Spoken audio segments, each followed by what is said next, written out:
Hello, and welcome to this week's edition of Runes and Red Tape, the storytelling channel where magic meets paperwork and epic quests have to be approved in triplicate.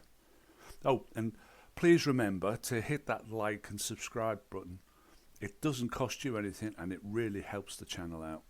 Right then, this week's story is called The Highlander Accords. The storm had the good manners to arrive on time. It rolled in from the sea like a particularly enthusiastic stagehand, flinging wind and rain across the headland with dramatic intent. Lightning obligingly silhouetted the two figures standing on the cliff's edge, their cloaks snapping in the gale. It was, by all objective measures, a perfect night for a decapitation. Callum, the Undying, stood with his sword raised, water dripping from his beard in rhythmic plinks. His boots squelched. This was not part of the prophecy, but then again, prophecies were famously vague on footwear. Opposite him, Gregor the Grim was attempting to maintain a fearsome stance while discreetly rubbing at his lower back. Immortality did not, as it turned out, cover lumbar support. "There can be only one," Gregor roared, the wind catching his cloak in such a way that he briefly resembled a windsock in mid-flight. "Aye," Callum shouted back. "But does it have to be decided tonight? I've got damp socks." "That is irrelevant." "That's very relevant," Callum muttered. "Damp socks are the true enemy." They circled each other with the solemnity of men who had done this many, many times before, and were starting to suspect it had all become rather silly. Thunder rumbled overhead as if reminding them to get on with it. Gregor lunged forward, sword flashing, and then stopped, frowning at something over Callum's shoulder. "Sorry, could we just hang on a minute, please?" he said. A third figure had wandered onto the cliff path, squinting through the rain. She was wrapped in a shawl, carrying what appeared to be a bus timetable. "Excuse me," she says. "Is this the 12:45 duel? I think I've taken a wrong turn at the stone circle." Callum and Gregor lowered their swords. The storm, sensing a tonal shift, paused obligingly. "Who are you supposed to be?" Callum asked. "Elspeth the Eternal," she said with the weary confidence of someone who had introduced herself this way far too often.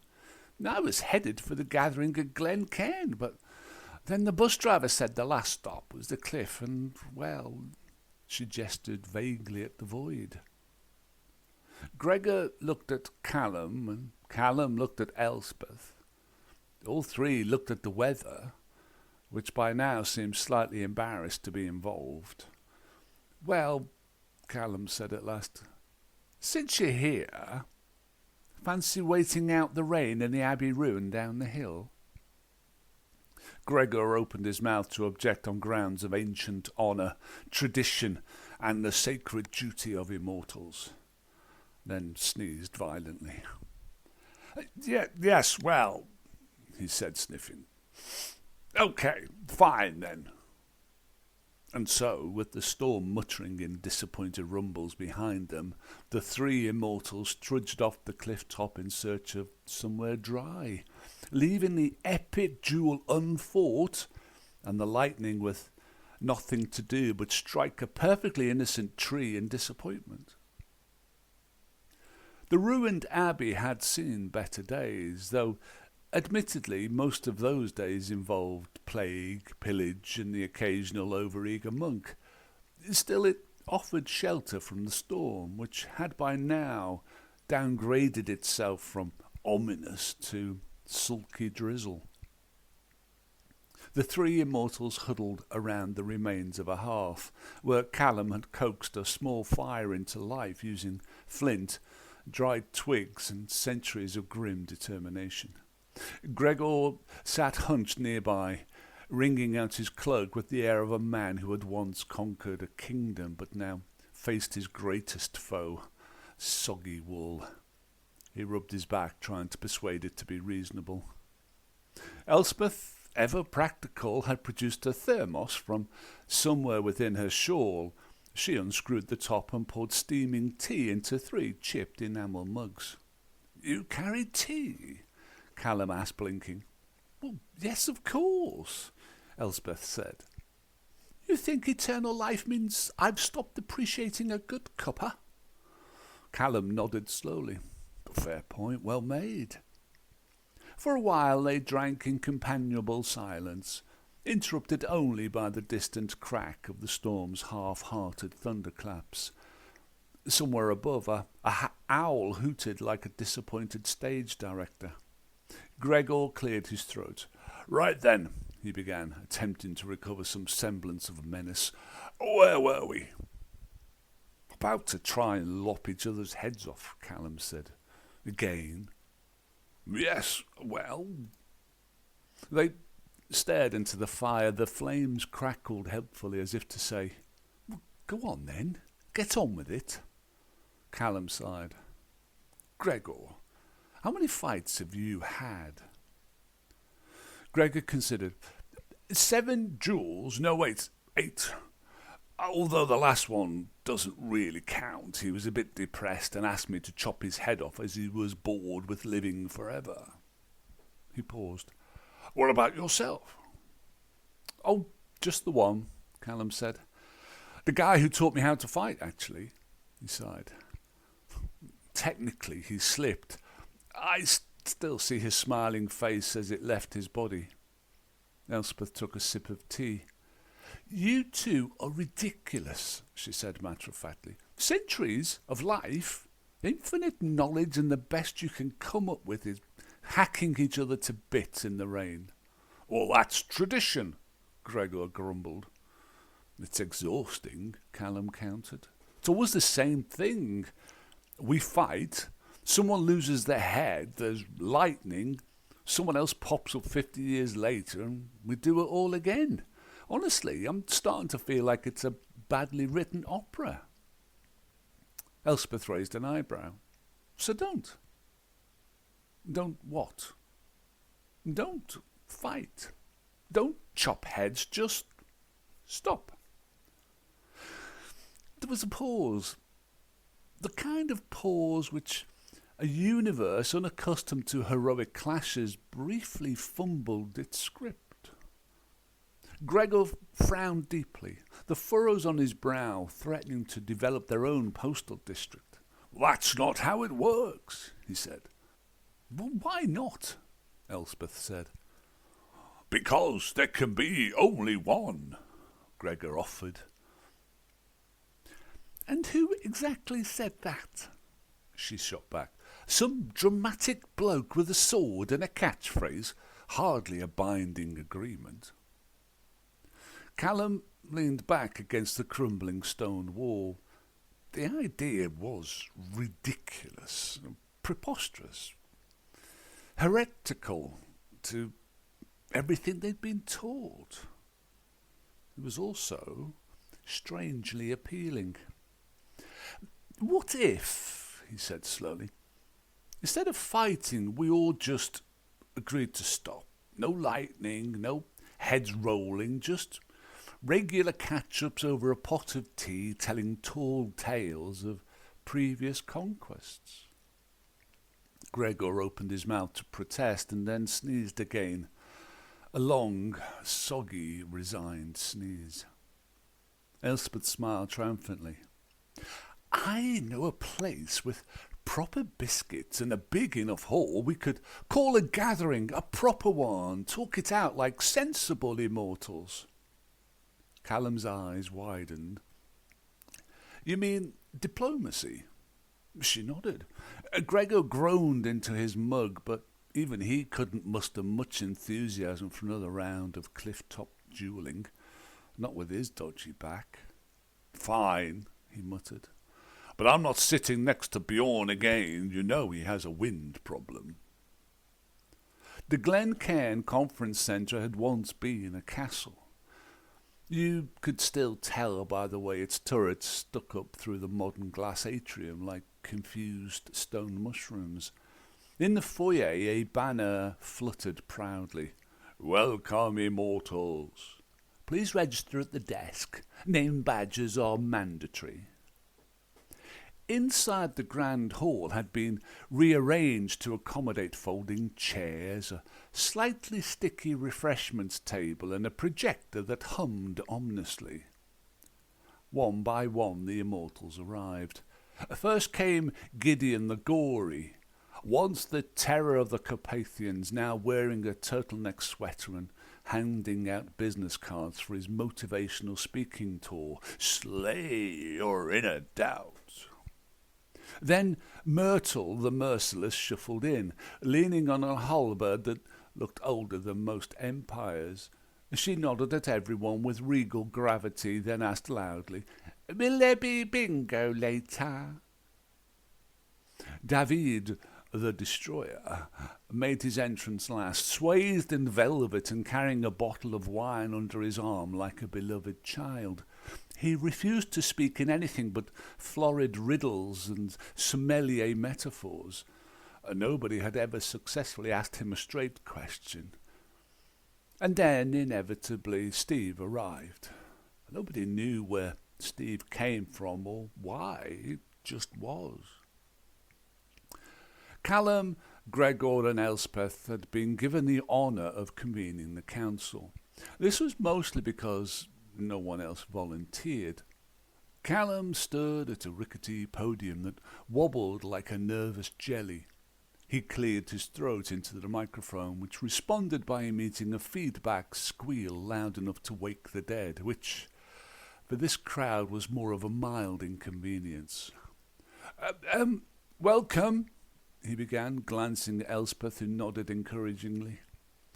We're all here to discuss, well, not fighting anymore.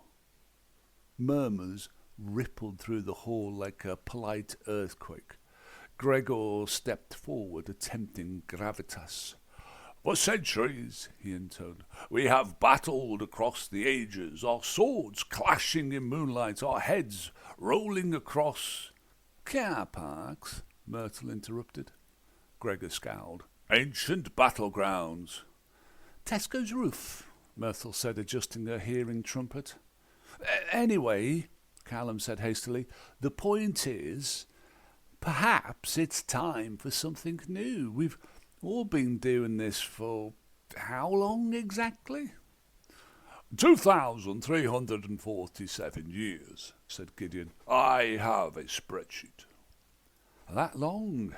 Callum nodded. Well, maybe it's time we found a different way. The debate began.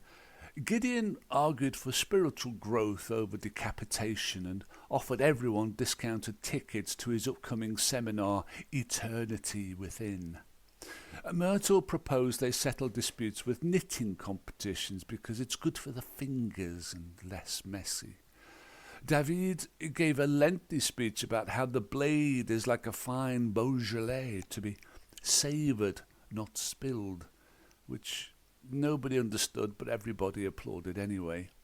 Steve suggested karaoke. Someone at the back wanted to keep duelling, but only at weekends. Another argued for alternating centuries on and off. A small faction proposed forming a rock band called the Headless Wonders. The discussion devolved rapidly into overlapping shouting, enthusiastic hand gestures, and the occasional flash of steel for emphasis. Elspeth raised her hands. Order! Order! The projector screen behind her blinked awake, displaying a pie chart she'd prepared. Immortal duels versus actual outcomes. It was 98% headless and 2% someone fell off something by accident. This, she said, tapping the chart, is what we're doing, over and over. Well, maybe it's time to stop pretending it's noble and admit it's just tedious. A murmur of uncomfortable agreement spread through the hall. Even David stroked his bottle thoughtfully. Callum seized the moment. "Let's form a committee," he said, surprising himself with how naturally the words came. "We'll draft a treaty, rules, guidelines. No more impromptu decapitations without proper notice." Myrtle clapped. Gideon nodded. Steve attempted to start a chant of "no more chopping," which didn't quite catch on, but earned him polite pats on the back. And so, with all the solemnity of an immortal accord and all the organisation of a badly run PTA meeting, the Treaty Committee of Glen Cairn was born. They agreed to reconvene in the morning. Steve set up a karaoke. The committee met the following morning in the North Tower seminar room, which smelled faintly of damp stone, stale biscuits and ancient grudges. A long table had been set up covered with scrolls, legal pads and an inexplicable number of highlighters. Someone had stuck a post-it on the door that read, "The Treaty Committee, no decapitations inside, except metaphorically, of course." Callum found himself in the chair purely because he'd been the one nearest to it when the music stopped. Elspeth acted as secretary, her quill already poised with terrifying efficiency. Gregor sulked at the far end, occasionally sharpening his sword for emphasis. The others took their places. Gideon with his leather-bound planner, Myrtle knitting furiously in a corner, David swirling a mug of instant coffee like a sommelier judging vinegar, and Steve, who had brought some snacks. Callum cleared his throat. "Right, first item, Article 1. No immortal shall attempt to remove, separate or otherwise detach the head of another immortal without notice and approval by this committee." Gideon raised a hand. "And how much notice are we talking?" Elspeth flicked through her notes. "I suggest a fortnight." "Too long," Gregor growled. "You lose the element of surprise." "Well, that's a fair point," Callum said. Myrtle peered over her knitting. "A week. Enough time to make travel arrangements and update the will." "Do we have wills?" Steve asked, halfway through a packet of hobnobs. Gideon produced a spreadsheet. "I've been meaning to talk about that." Next came Article 2, defining decapitation. "It must be complete removal," Gregor insisted. "None of this half-hearted business." David stood.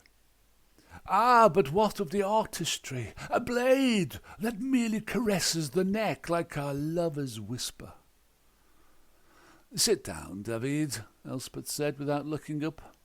Myrtle, brandishing a knitting needle, said, "In my day, if the head was hanging by a thread, that counted." "Disgusting," Gideon muttered, adjusting his turtleneck. "We need modern standards." After half an hour they settled on, "Decapitation shall be defined as the complete severance of the head from the body, with the victor to lift the severed head up to prove full beheadedness." This was duly written in bold, underlined, and for reasons nobody could remember, illustrated with a small doodle of a head rolling down a hill. Next they moved on to Article 3, which dealt with the prize. "So," Callum said, "what exactly is this prize?" There was awkward silence. Gregor frowned. "Power beyond imagining." "Which is?" I don't actually know." Gideon flipped through his planner. My records suggest it's either universal knowledge, unlimited energy, or possibly free parking at all government property. Myrtle raised a tentative hand. I always thought it was enlightenment. David declared, It is the perfect vintage, eternal, rare and transcendent. Steve said, I heard it was a blender. They argued for the better part of an hour, producing a list that included dominion over all mortals, immortal broadband, an all-you-can-eat buffet that never closes, and access to the Wi-Fi password. Eventually, Elspeth slammed her quill down. Look, no one remembers. There are still lots of us immortals running around, so why don't we just agree to share it, whatever it may be? There were murmurs of reluctant assent. Article 3 now read, The prize, whatever it may be, shall be held in communal trust to be shared equally, fairly, and preferably in rotation with a sign-up sheet. Article 4 concentrated on etiquette. And now this included no interrupting other immortals mid-monologue, no duels in libraries, nurseries or motorway service stations. Lightning storms must be booked in advance, and dramatic speeches limited to 90 seconds and timed with a bell. Myrtle suggested they also establish a biscuit rota. This was agreed unanimously and with unprecedented enthusiasm. By the end of the day, the scrolls were covered in ink, biscuit crumbs, and one doodle of Gregor fighting a toaster. That was Steve's contribution. The storm outside had given up entirely, reduced to a mild drizzle as if sulking at the lack of drama. Callum looked around the table. Against all odds, centuries of blood feuds, and somehow this had all been distilled into a document that looked suspiciously like the minutes of a local council meeting. Well, he said, we might actually be on to something. Gregor grunted. Myrtle clicked her needles. David raised his champagne glass in a solemn toast. Steve opened another packet of custard creams. The treaty committee had finished their work. The scroll lay upon the ceremonial table, still damp from a spill of Steve's tea, but otherwise impressive, a heavy parchment with ornate lettering and far too many clauses about biscuits. All that remained was for the Immortals to sign it and officially end several millennia of gratuitous head-lopping. That was when the doors burst open with theatrical inevitability. Lionel the Late strode in, cloak flaring dramatically despite there being no wind indoors. He was one of the old guard, broad-shouldered, heavily bearded, and utterly convinced he was still living in a saga. He carried his great sword with the casual menace of someone who had never once had to cue politely. "I have heard," he boomed, "of this treaty." He spat the word like a bad oyster. "And I say nonsense." He paused for dramatic effect. "There can be only one." He raised his sword triumphantly. A murmur ran through the hall. Myrtle sighed and reached for her knitting.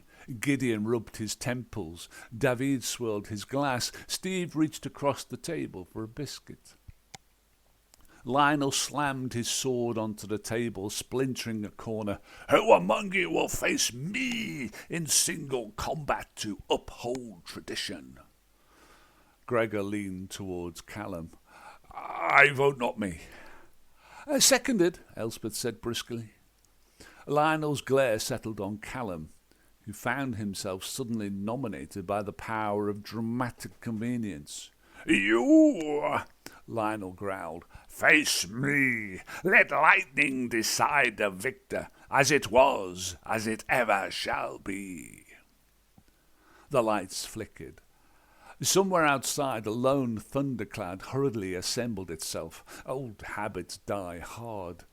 The Immortals reluctantly filed out to the castle courtyard, which had been designated the official duel space, on page 12 of the new treaty, pending signatures, of course. Rain had returned. It always did at these moments, as if the weather itself refused to miss a performance. Lionel stomped to one end of the courtyard, sword raised. Callum trudged to the other, head down, muttering about wet boots. The crowd gathered, grumbling like football fans at a pre-season friendly they hadn't wanted tickets for. Elspeth held up a hand. "Before you start, has everyone signed the health and safety waiver?"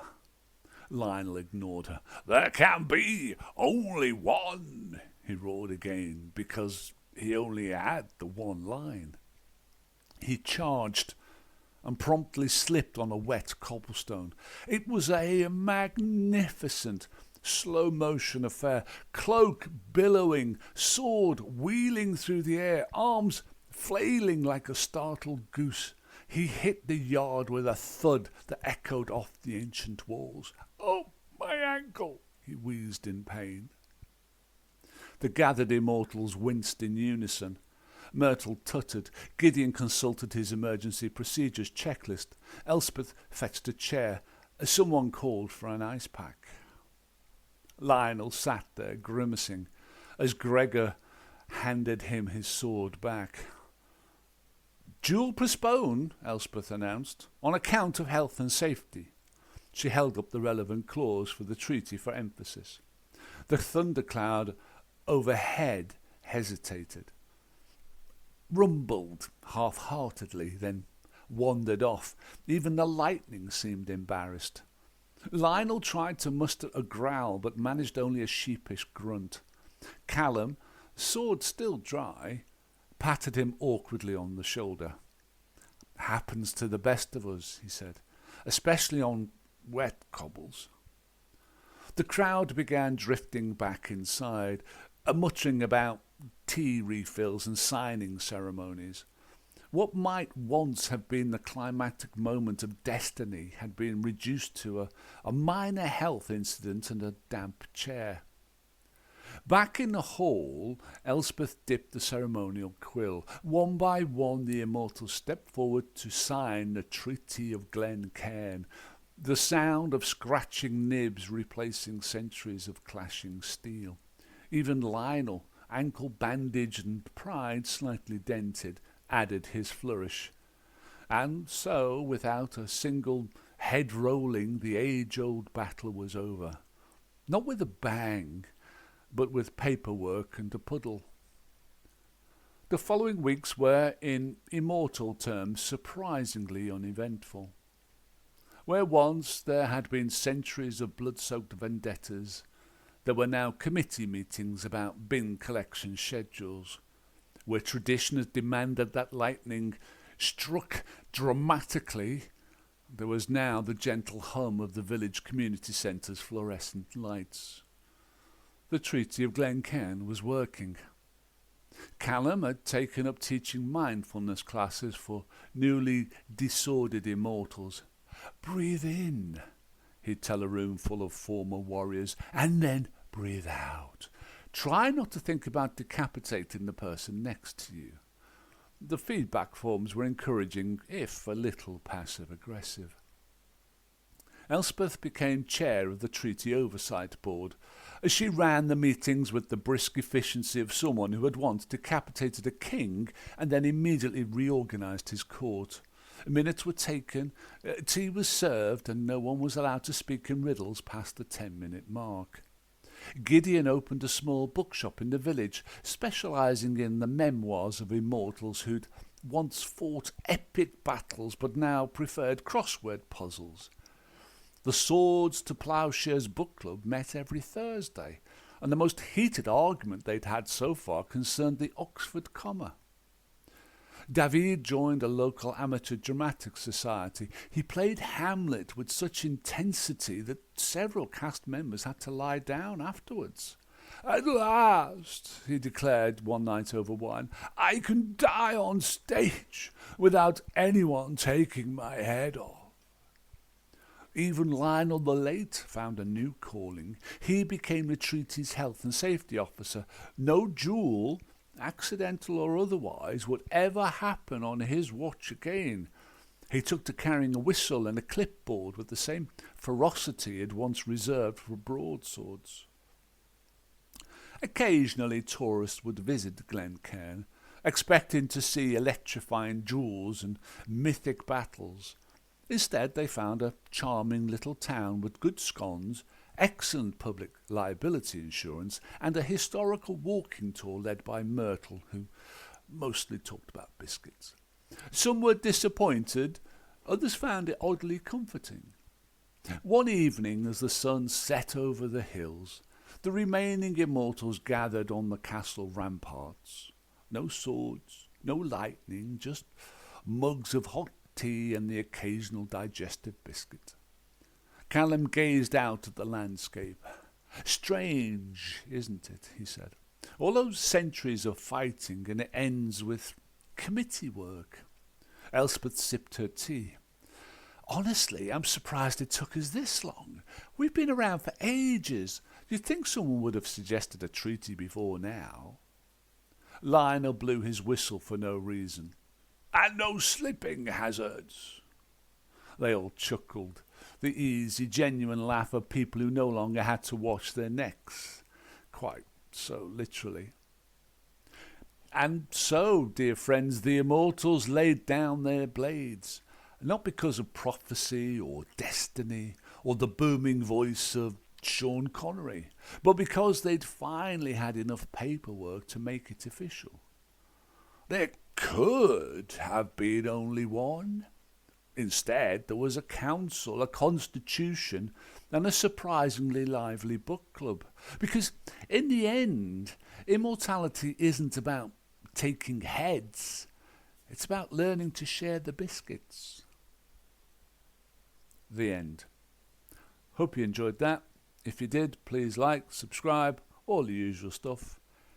Till next time, take care and stay safe.